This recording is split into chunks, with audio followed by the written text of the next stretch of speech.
Oh, naglaro sa dagat. Ayan siya.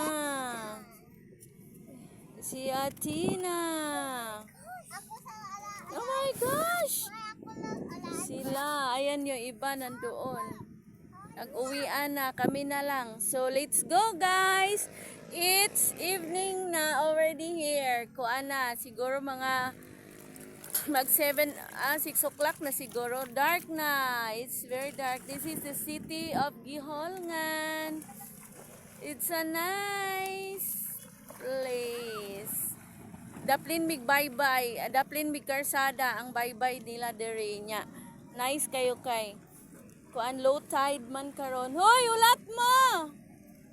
Ibiyaan ako sa akong mga chikiting. Kuan low tide man, so nangaligo ang mga bata. So